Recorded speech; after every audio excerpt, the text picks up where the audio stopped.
Hello guys, this is Anna, and today I'm gonna continue talking about the synapses and neurotransmitters. So let's start with the definition of the synapse itself. Well, it's a functional connection between the neuron and the second cell, and second cell in CNS and PNS is different. For example, in CNS, the second cell is also a neuron, whereas in PNS, the second cell can be an effector cell, or even the neuron itself, or an effector cell like muscle or gland. So although the physiology of neuron to neuron synapses and neuron to muscle synapses is similar, the lateral synapses are often called neuromuscular synapses or neuromuscular junctions. And these are the synapses which directly control our body movement, our muscle contraction in specific situations, and sometimes even control the inhibition of antagonist muscles. When the complex movement has to be done, agonist muscles are activated by the neurons, but antagonist muscles are inactivated. Yeah, and this is tightly controlled by our nervous system. In almost all synapses, transmission is in one direction only, from the axon of the first or presynaptic neuron to the second or postsynaptic neuron. So you have to differentiate these pre and postsynaptic neurons really well from each other.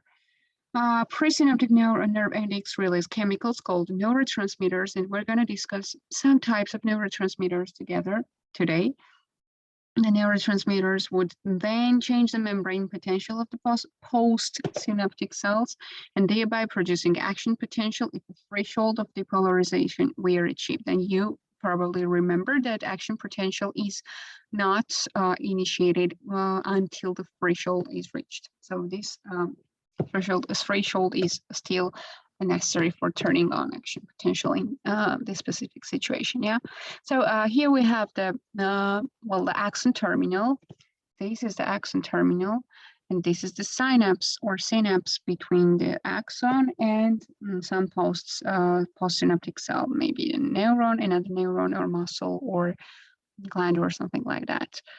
This is our presynaptic membrane, and this is our postsynaptic membrane, and between them there is a synapse. Yeah.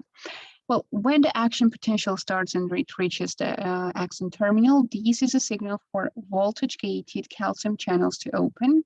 So the calcium binds to the sensor. Calcium enters the cell and then binds to the sensor proteins in the cytoplasm. And calcium to protein complex stimulates fusion and exocytosis of neurotransmitters, but this is done by the specific molecules called synaptogramine and SNIR complexes. And these synaptogramine and SNIR complexes are then the target of certain toxins, for example, botulinum toxin. And in microbiology, you will definitely study that when there is an intoxication with botulism bacterium, it releases the toxin called botulin toxin. The target of this specific toxin is SNIR complex, which means that if SNIR complex is actually inhibited, no release of neurotransmitters occurs because after calcium actually connects with these SNIR proteins, they start the process of releasing neurotransmitters into the synapse. So calcium is the signal for increasing the release of neurotransmitters, and while SNIR proteins are blocked by the botulinum toxin, it's simply inhibited. That's why we get paralysis, flaccid paralysis in this specific case, and sometimes people may even die because of inability to breathe normally, because you know that breathing process requires a normal contraction of certain muscles and mostly the diaphragm. And when there is a paralysis of muscles in the whole body and even the diaphragm is involved in this process, breathing can simply stop if there is no external ventilation and no external support of the patient. Patient may even die because of this specific situation. Yeah. As for the EPSP and IPSP, these are the abbreviations. We're gonna see what they stand for in a couple of minutes. Yeah.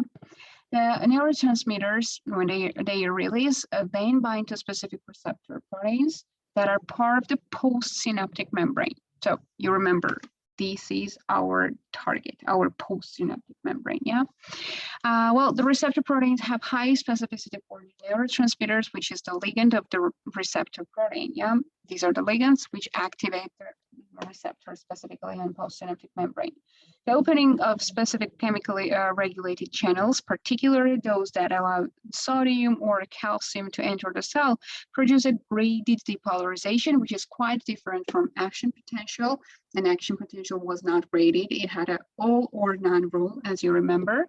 And we're going to discuss it a bit later as well, where the inside of the postsynaptic membrane becomes less negative. The depolarization is called an excitatory postsynaptic potential, EPSP, because the membrane potential moves toward the threshold required for the action potential to start and to activate.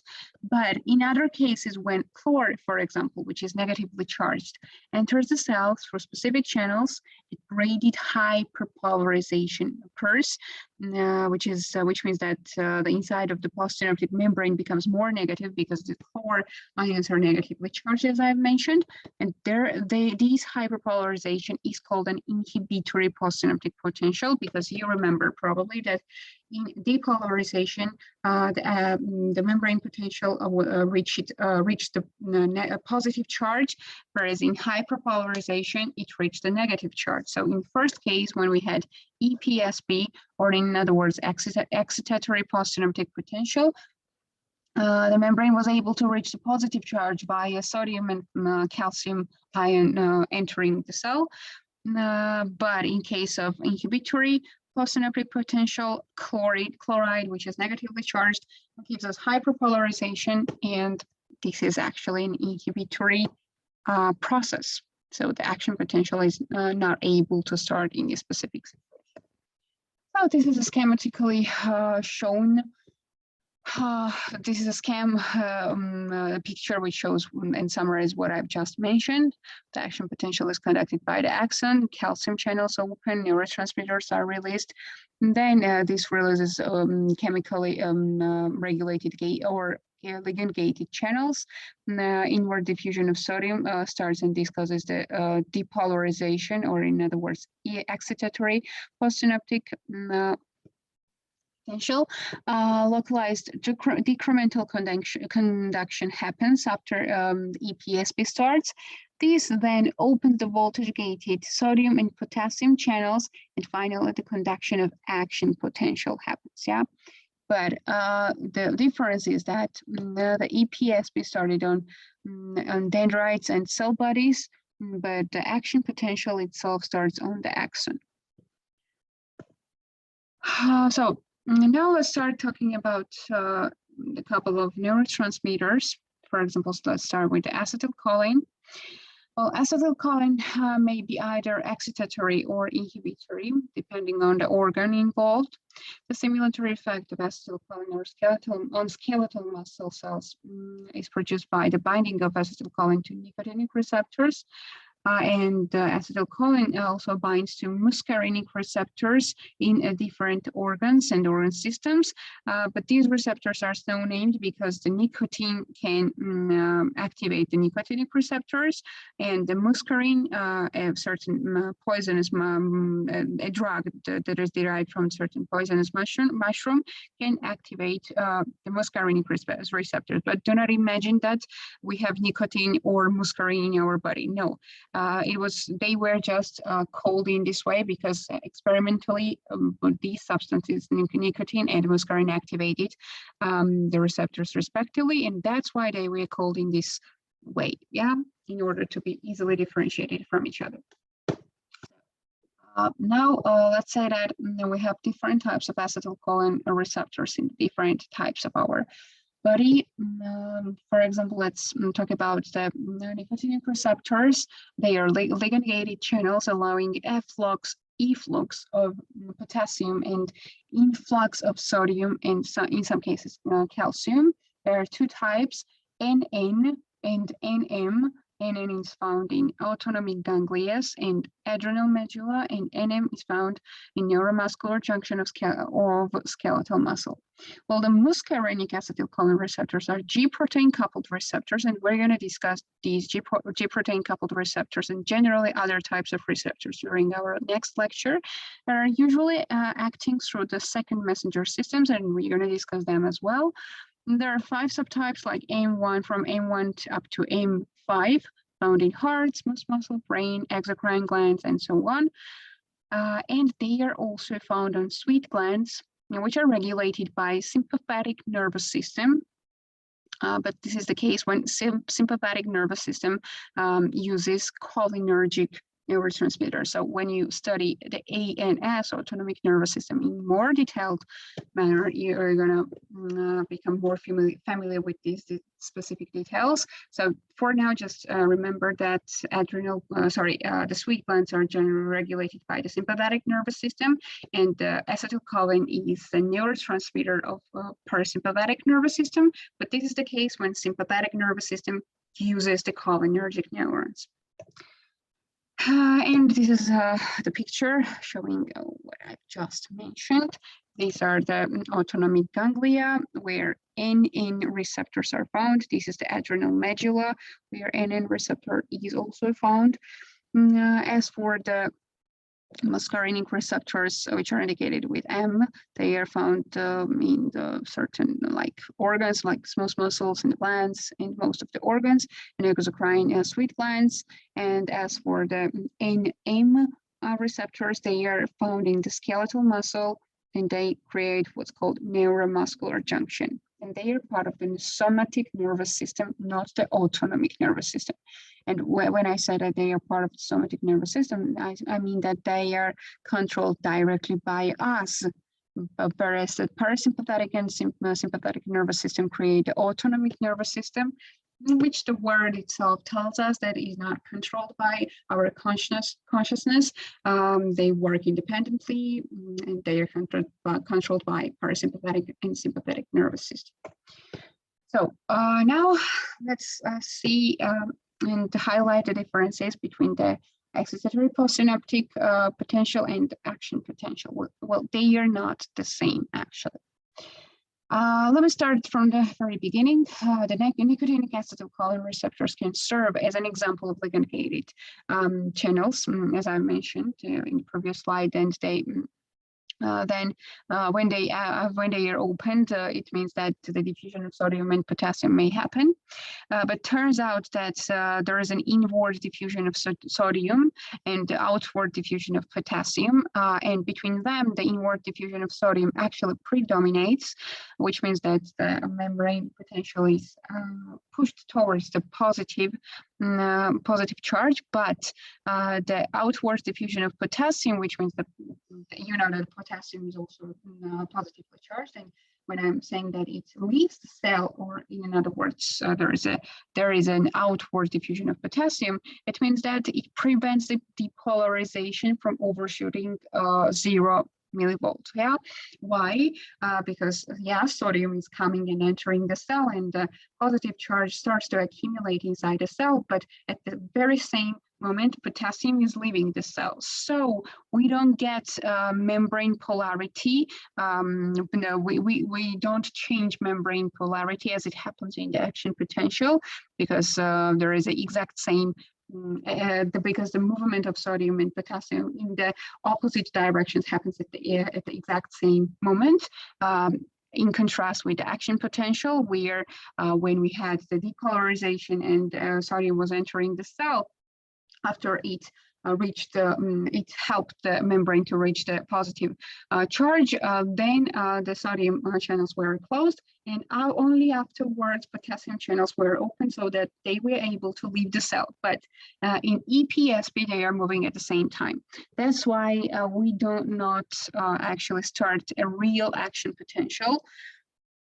This is a bit different, and I want to tell you that also, I mentioned it on the picture previously, but here I want to highlight it once again, that action potential occurs in axons, whereas the EPSP occurs in dendrites and cell bodies. And once again, I'm going to show it on the slide. Well, on the dendrites and cell bodies, we get EPSP after this release of neurotransmitter has happened. Then EPSP is conducted through the neuron.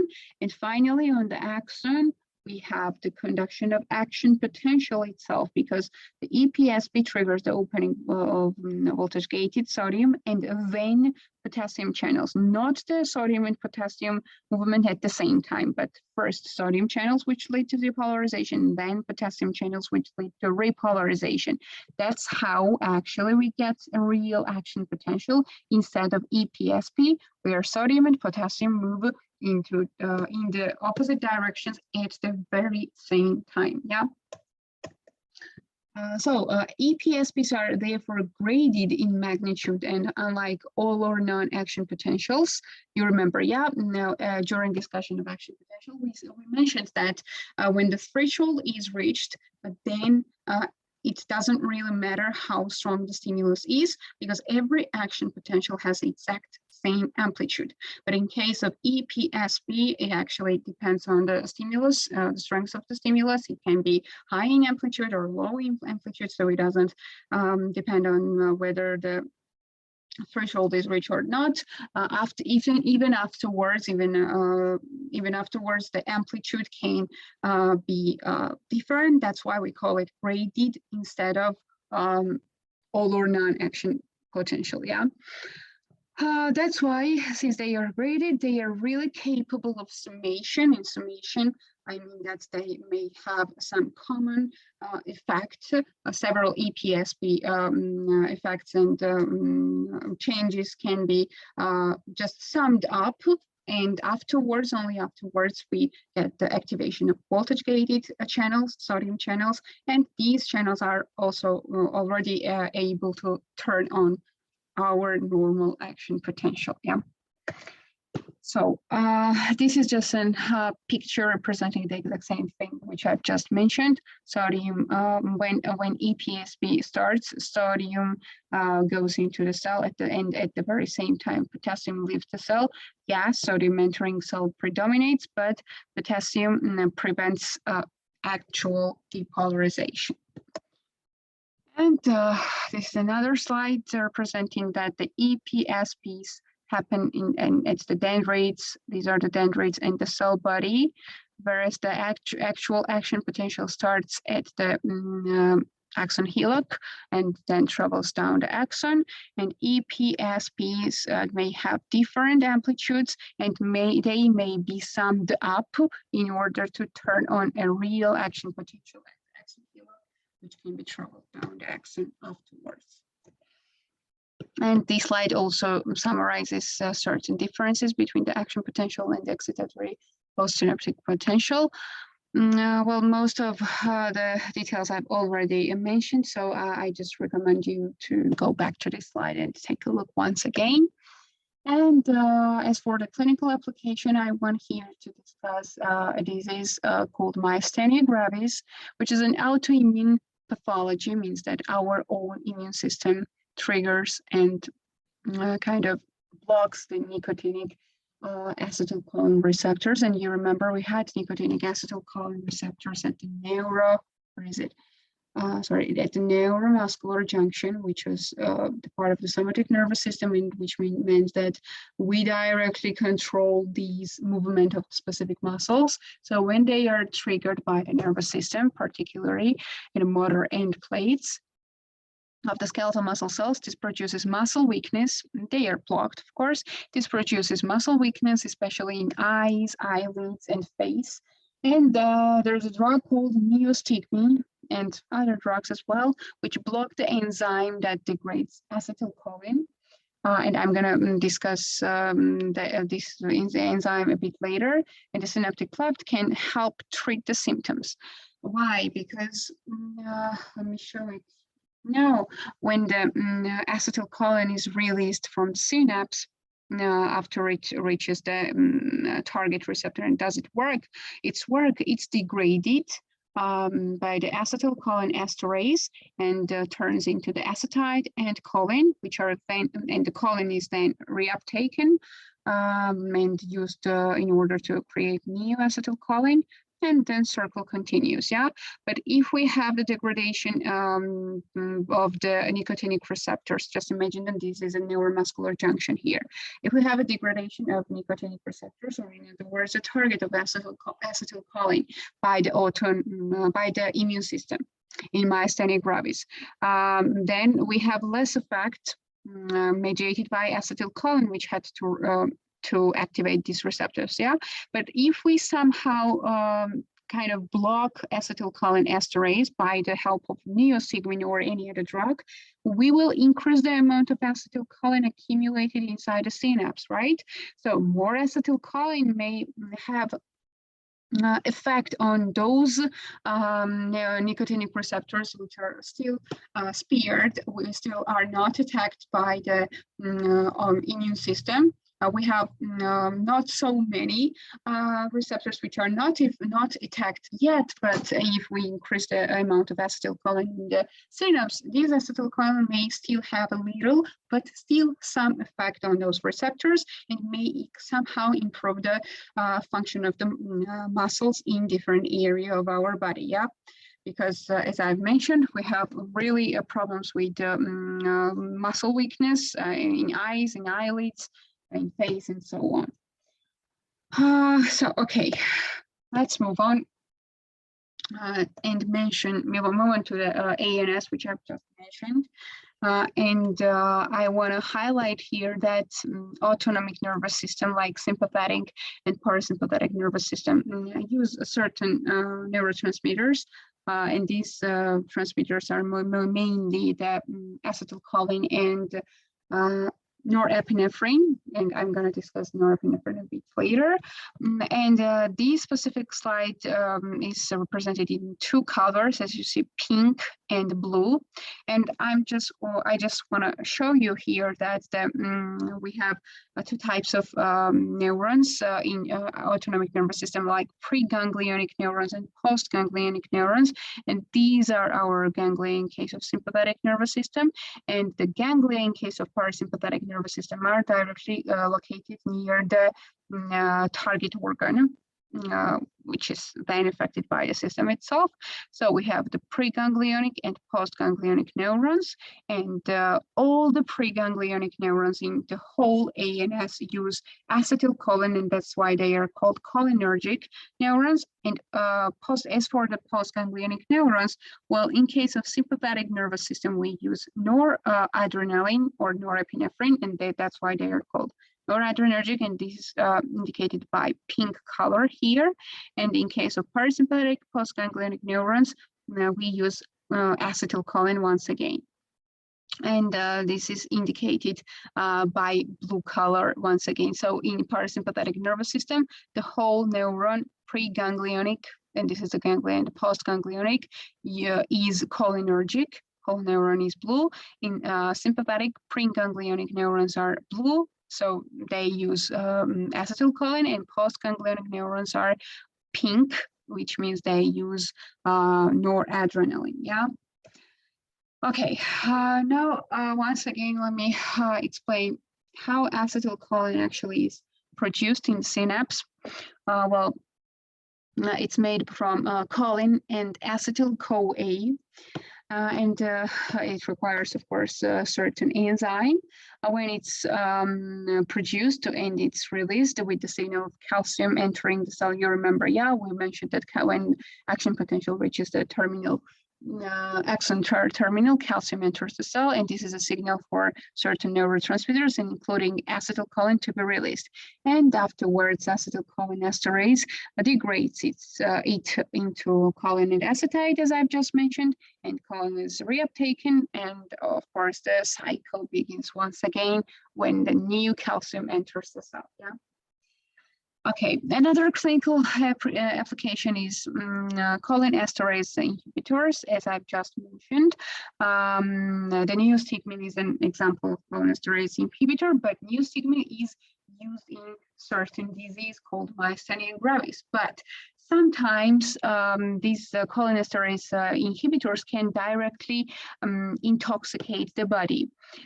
For example, physostigmine, pyridostigmine, and other drugs are used in myasthenia gravis, as I mentioned, but the organophosphates, which are the part of the pesticides and kind of used sometimes used by farmers, not sometimes, but quite frequently used by farmers. Organophosphates have exact same mechanism as the physostigmine, pyridostigmine, as I've just mentioned. They are cholinesterase inhibitors, and they can actually overstimulate these acetylcholine receptors, because when they decrease the activity of acetylcholinesterase, this means that more and more acetylcholine accumulates inside the synapse, and this of course means that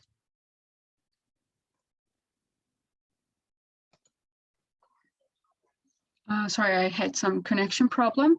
And this of course means that more and more acetylcholine is accumulated in the synapse, and we get more and more effects of the parasympathetic nervous system, which I've just mentioned.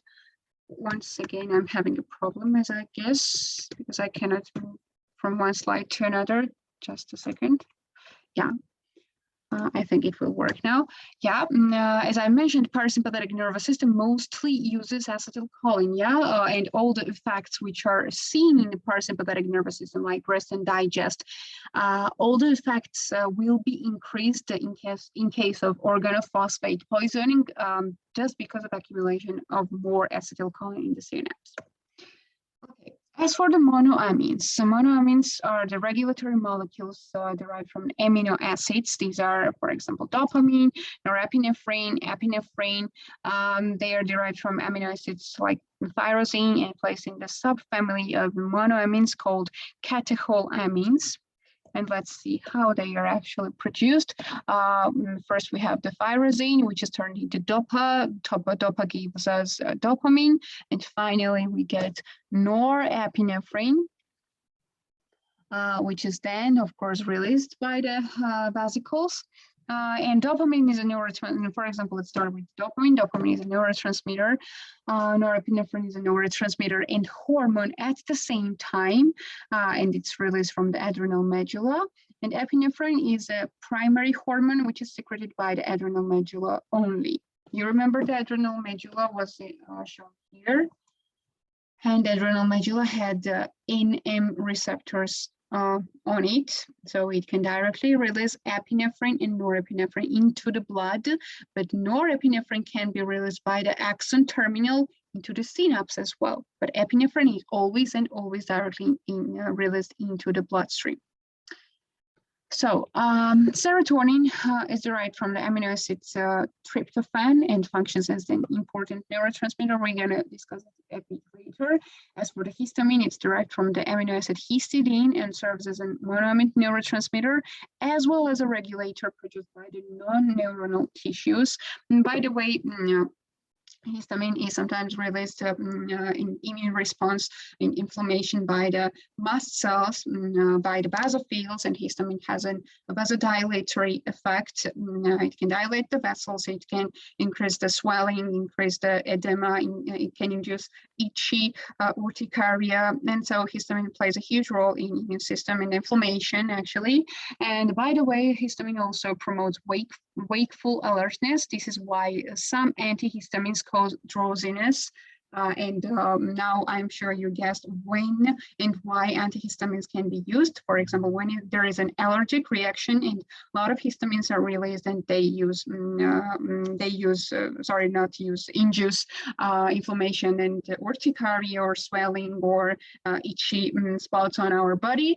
We sometimes use antihistamines in allergy, but this leads to drowsiness. That's why we are always told by the doctors that we should use antihistamine before going to bed, not in the morning, for example, because it can kind of suppress our wakefulness and alertness. So as for the monoamine oxidase inhibitors, clinical application, well, They are often used in case of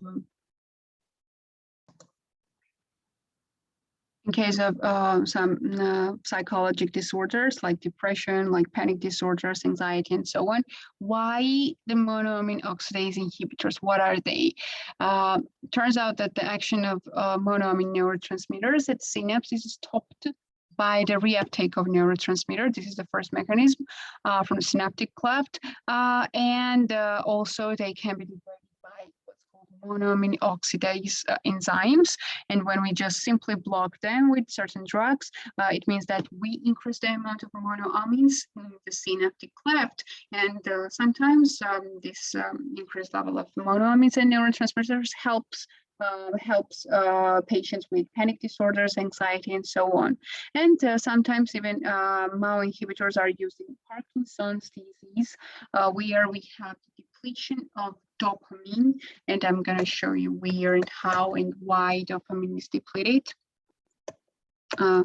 Once again, I'm having a problem with my presentation. It doesn't move forward.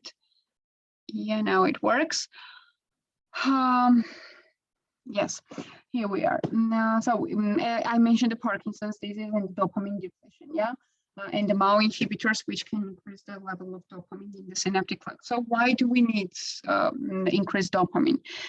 Because there are actually certain pathways of dopamine, they are called dopaminergic pathways. And here I want to highlight the nigrostriatal pathway because when there is a decreased activity of this pathway, in other words, when there is a depletion of dopamine in this pathway, it can lead to some extrapyramidal symptoms like dystonia, akathisia. You're going to study the symptoms in neurology. I'm not going to kind of discuss them for now, but these are the symptoms of Parkinson's disease. Just to put it simply, I'm going to explain that in Parkinson's disease that there is a problem with initiating movements because dopamine helps initiating movements. The movements become slower, movements become rigid. The muscles of the patient becomes rigid, and other symptoms are also seen in Parkinson's disease. In Parkinson's, we always try to increase the level of dopamine by giving a specific type of dopamine, L-DOPA, called L-DOPA, which can be activated in the specific system.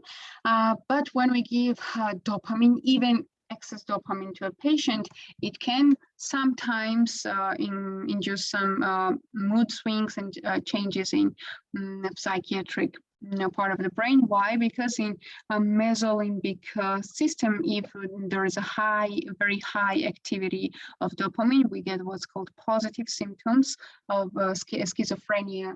And these are like delusions, like hallucinations. And I'm sure you have heard about schizophrenia. Schizophrenia is a psychiatric disorder which generally has a positive and negative symptoms.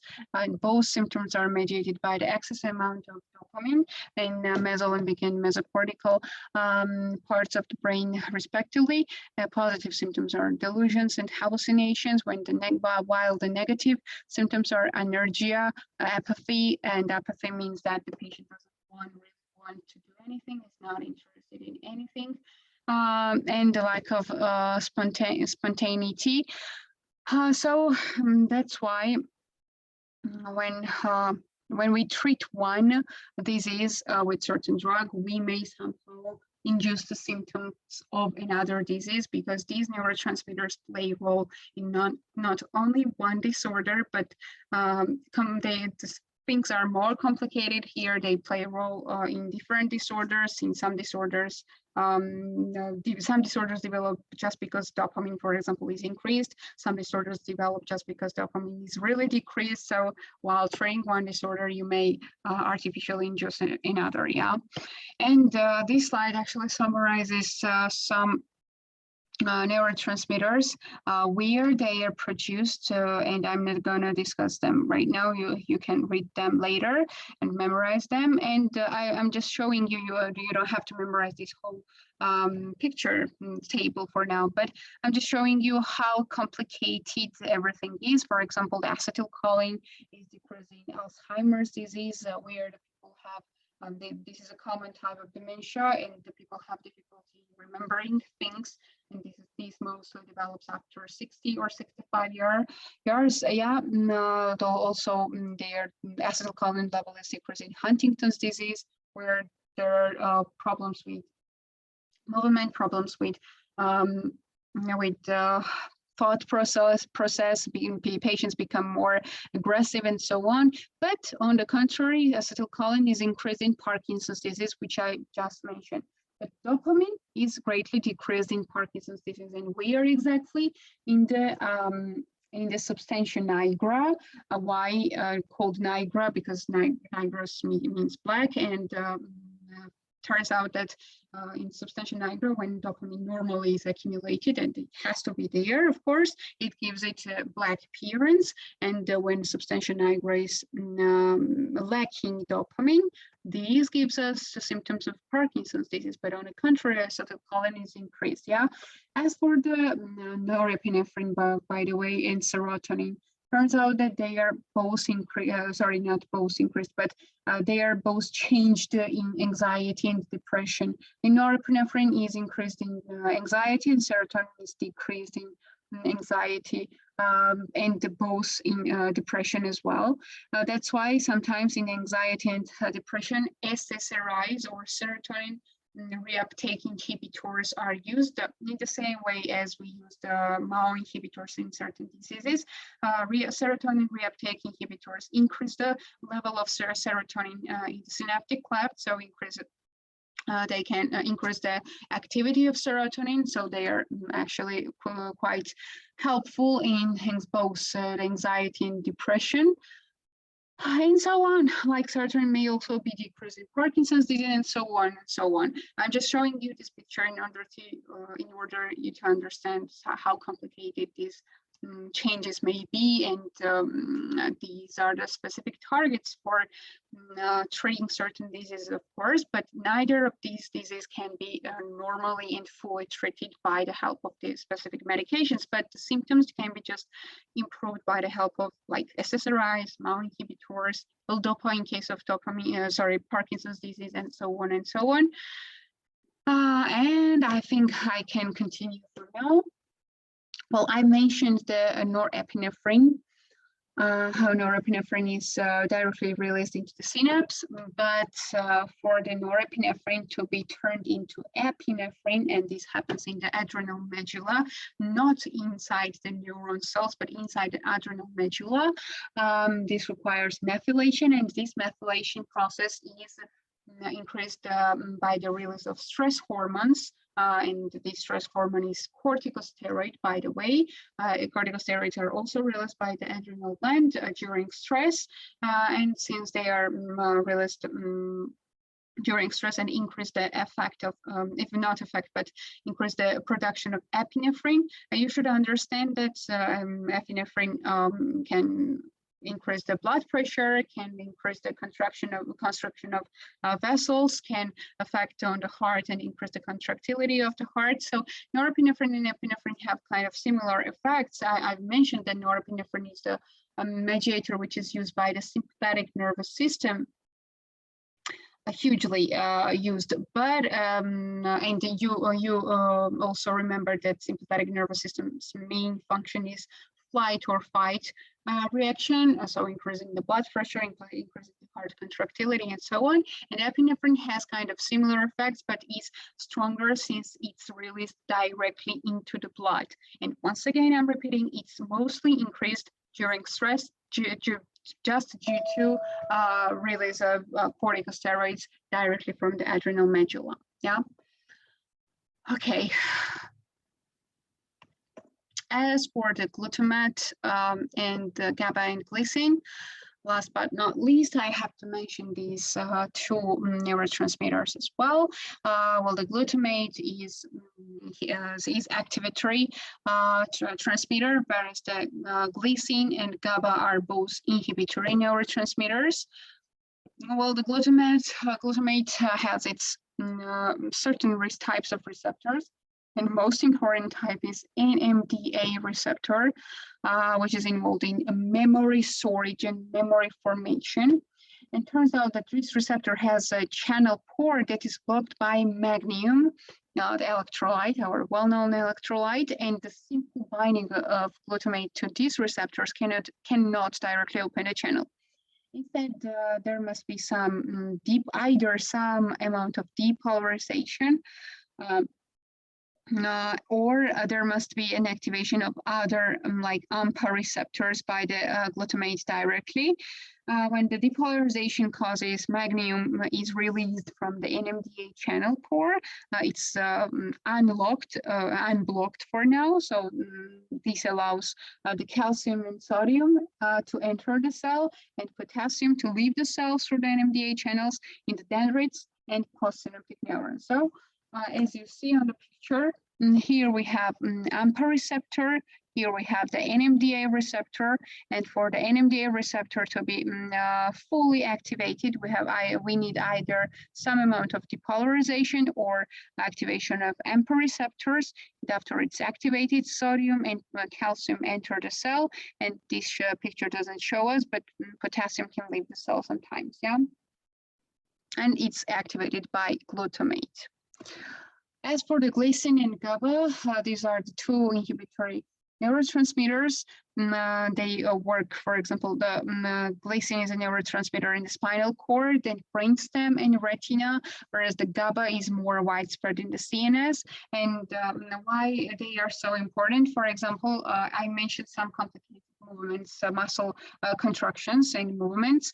By the way, for example, while we are playing the piano or guitar, and movement is really complicated. Some muscles have to be turned on, some antagonist muscles have to be turned off, and this turning off mechanism is done by the glycine, by the way. That's why it's very important in terms of developing kind of complicated movements, and the importance of the inhibitory actions of glycine is revealed by the deadly effects of strychnine, a poison that causes spastic paralysis by specifically blocking the glycine receptor proteins. And animals poisoned with strychnine die from asphyxiation because they are unable to relax the diaphragm. Yeah. So just imagine that when we contract certain muscles, we need the relaxation of the antagonist muscles, or in other words, we will get tetany, we will get really rigid movement. The movement will not be performed really normally. That's why if we get the inhibition of glycine, or sometimes even GABA, the inhibitory neurotransmitters, and specifically in this case glycine, by the poison called strychnine, we get real inability of diaphragm and other muscles, of course, but the most important one here is diaphragm, because it's involved in the breathing process, and since the breathing process is simply stopped, we get asphyxiation and death. So guys, well, the neurotransmitters are really more complicated than this, but I think you just got a quick overview about them. And as for your homework, this is chapter 7, 7.3 up to 7.7. It includes the topics about the synapses and neurotransmitters, and these are just the previous topics which we discussed during the last lecture. So this upcoming lecture includes only chapter 7. Okay, thanks for listening, and see you soon. Goodbye.